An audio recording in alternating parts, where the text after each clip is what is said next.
Welcome back. Well, there's been a lot of talk around Eskom possibly wanting to put a nuclear reactor at Thyspunt. And so we thought we'd maybe get some of the players into the studio. And so we have Steve Lennon, who is a divisional executive with Eskom International, and Trudy Malan from the Thyspunt Alliance. Thank you very much for joining us at 50/50. Thanks, Simon. Trudy, let's start with you. Obviously, no one wants a nuclear power plant in their back garden. Is this not just a case of NIMBYism? No, I don't think we can be accused of that. I mean, we've been presented with an environmental impact assessment report, and we've got a comment on that report. And that's what we're doing. We're looking at the facts that we've been presented with, and then we're answering those facts with facts. From the start, we decided that we're going to approach this project from a scientific point of view. So for every scientific study that we've been presented with, we've engaged with Eastern Cape scientists that could give us their inputs to make sure that it's not just NIMBY. It is looking at what we've been given. So what have you found? Well, unfortunately, the first draft of the report was really very bad. Lots of omissions, lots of contradictions, getting wind directions wrong. It was a very, very bad report. And so a second draft came out.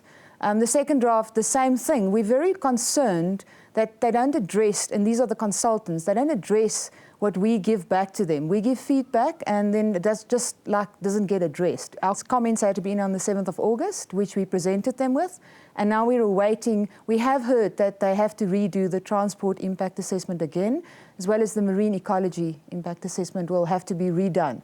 There's quite a few others, but we'll wait and see what happens.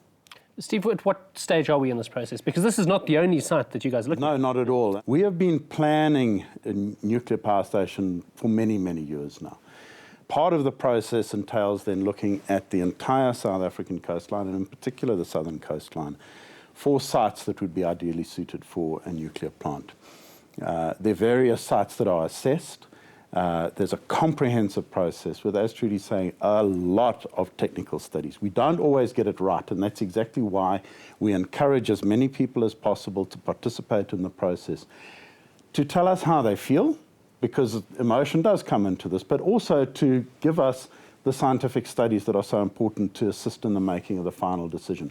So where we are right now is that we've been through the whole process so far, the draft of the report, all of the information that has now been submitted from the interested and affected parties will now be consolidated by the independent consultants into the final environmental impact report. That will then be submitted to Department of the Environment, who will then consider it and determine whether it is appropriate to give a record of decision or not. Have you guys had a look at any of the other sites, or are you really focused on Thyspunt? Look, our great concern is, Steve says that there was a rigorous process in identifying these sites. We have to point out that that rigorous process took place 30 years ago in a regime that didn't look at the whole coastline of South Africa because they didn't consider any sites within 100 kilometers of the old homelands. And that, to us, is the fatal flaw in the study. The International Atomic Energy Association is quite clear that when you investigate a site, you must know what megawatts you're planning. The original site investigations were done for 1,600 megawatts. We're now looking at 4,000 megawatts. So immediately, it should have been reconsidered. Now, when you look at two of the sites, which I know very well, Bantam, Slip and Thyspunt, it's in regions that are high sensitivity from a biodiversity perspective. So it just does not make sense. The thing is, with the integration of the grid, Eskom didn't make that part of the EII for the Thyspunt site, so we cannot understand how suddenly that pushes Thyspunt into the best preferred site. Also, it's not an independent study. It's a 12-page document presented in 2008 by Eskom for Eskom. So that gets a better rating than 27 independent specialist studies, and that's the only thing that gives Thyspunt the preferred rating.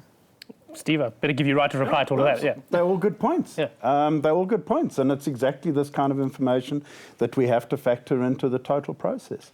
I'm not going to argue the merits or demerits of each and every one of the points that Trudy's raised, but definitely this is exactly the kind of input that we need.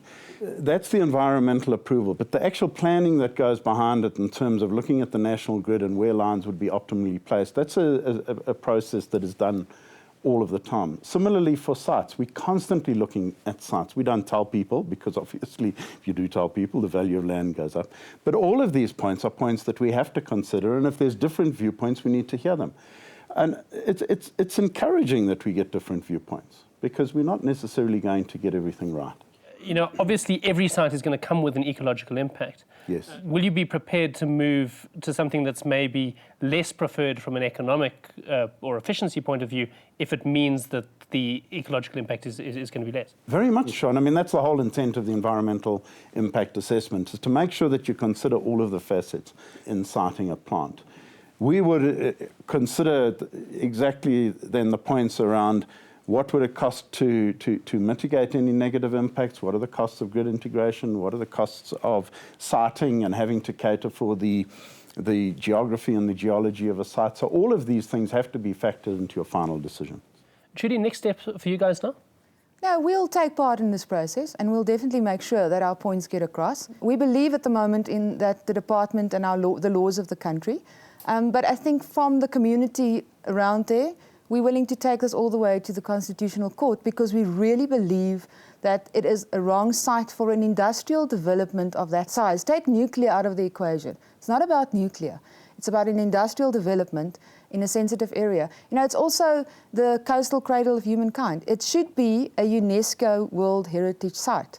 So it just doesn't make any sense to now put an industrial development there. Okay, so obviously we need to get people involved in this process. If they want to get involved from the Thyspunt Alliance side, how do they get hold of you? Well, we've got a Facebook site, which is www.facebook.com/not@Thyspunt. Okay. One word. Perfect. Okay, that's a good one. And then from Eskom side? Encourage people to participate in the process. As I say, it's a rigorous process, it's a fair process. The more technical input we have, the more social input we have, the better. It'll help to make us help us to make an informed decision. Guys, thank you very much for joining us 50/50. Good luck. Thank you. you. Thanks.